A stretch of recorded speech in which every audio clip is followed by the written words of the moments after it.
আপনার হাতে যদি একটা স্মার্টফোন থাকে আর আপনি যদি একজন ক্রিয়েটিভ মানুষ হন তাহলে এই ভিডিওটি আপনার জন্য, কারণ আজকের ভিডিওতে আমি আপনাদেরকে মোবাইল দিয়ে সিনেমেটিক ভিডিওগ্রাফি করার কয়েকটা সহজ উপায় দেখাবো।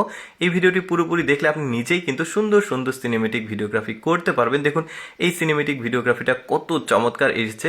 এরপরে আরও সুন্দর সুন্দর কয়েকটা সিনেমেটিক ভিডিওগ্রাফি করার সহজ উপায় দেখায়। যেমন এই মেয়েটা জাস্ট দৌড়ে গেছে আর এইখানে একটা সেলফি স্টিক দিয়ে নিচ থেকে আসলে ফুটেজটা নেওয়া হয়েছে। দেখুন মেয়েটা দৌড়ে গেছে, এই সামান্য একটা ফুটেজ দেখুন কত চমৎকার একটা সিনারি তৈরি করলো। দেখুন দারুণ, মেয়েটা দৌড়ে যাচ্ছে। এরকম আরও চমৎকার কিছু দেখায়, যেমন এই লোকটা গাছের পাতাকে গোল করে ক্যামেরা লেন্সের সামনে রেখেছে, ক্যামেরাটা জাস্ট উল্টো করে দিয়েছে, এখন হেঁটে আসছে। দেখুন কত চমৎকার একটা ফুটেজ এসেছে। এগুলো কিন্তু আবার ওই যে রিলস হিসেবে খুব ভালো জনপ্রিয় হবে। জাস্ট আপনাকে সুন্দর একটা মিউজিক এখানের সঙ্গে অ্যাড করতে হবে, তাহলে খুব সুন্দর লাগবে। আরেকটা দেখায়, দেখুন এই মেয়েটা হেঁটে যাচ্ছে আর মোবাইলটা ঠিক রাস্তার মাঝখানে হলুদ অংশ থাকে, ওখানে ধরে একটু বাঁকা করে দিল। দেখুন এখন হেঁটে যাওয়ার যে দৃশ্যটা সেটা বেশ চমৎকার লাগবে। আপনারা কিন্তু মেয়েদেরকে মডেল করে দেখানো হয়েছে, বাট ছেলেরাও কিন্তু এই ধরনের করতে পারবে। দেখুন বই যে পৃষ্ঠা আছে সেগুলো কিভাবে সুন্দর করে একটা উপস্থাপন করে, দেখুন বইয়ের পৃষ্ঠাটা বাতাসে উঠছে মনে হচ্ছে।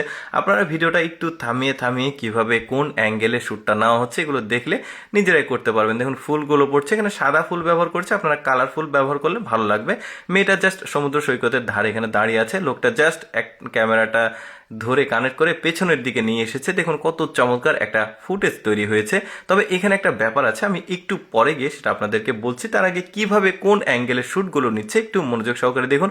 দেখুন অনেক সময় আমরা বিভিন্ন জায়গায় প্রত্নতান্ত্রিক যে স্থাপনাগুলো আছে সেগুলোতে বেড়াতে যাই, তো সেখানে গিয়ে আপনি এই ফুটেজটাকে কাভার করতে পারবেন। মেয়েটা কিভাবে ঘুরছে, আপনি যার ফুটেজটা নেবেন তাকে আসলে শিখিয়ে দিলে আর আপনি ঠিক এইভাবে ফুটেজগুলো কাভার করলে জিনিসটা সুন্দর আসবে। এগুলো আবার ব্লগ ভিডিও, তারপরে ইউটিউব ভিডিও, ফেসবুক ভিডিও, যেটাই বলেন যেখানেই দেন সেটা কিন্তু খুব জনপ্রিয় হবে। বেশ দারুণ সিনেমেটিক ভিডিওগ্রাফি করার যে পদ্ধতি সেগুলো দেখুন কত সুন্দর একটা ফুটেজ কাভার করা হয়েছে। এই যে দেখুন এখানে নদীর ধারে মেয়েটা জাস্ট সামনের দিকে হেঁটে গেছে, লোকটা পেছন থেকে ভিডিও ধরে সামনে গেল, মেয়েটা একটু ঘুরে ডান দিক দিয়ে গেছে। দেখুন এই ফুটেজটা কত চমৎকার এসেছে। তবে এখানে একটা ব্যাপার এবার আমি আপনাদেরকে বলি।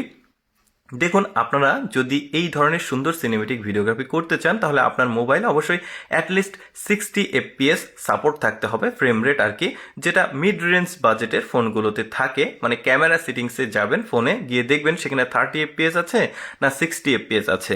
তো 60 FPS থাকলে বেটার, যদি এর চাইতে বেশি থাকে 120 FPS তাহলে আরও বেশি বেটার। দেখুন কত সুন্দর সুন্দর ফুটেজ নিচ্ছে। আপনারা মোবাইল কিনতে গেলে যে দোকানদার তাকে বলবেন যে ক্যামেরা সেটিংসে অ্যাটলিস্ট 60 FPS সাপোর্টেড থাকতে হবে, 120 হলে আরও ভালো হয়।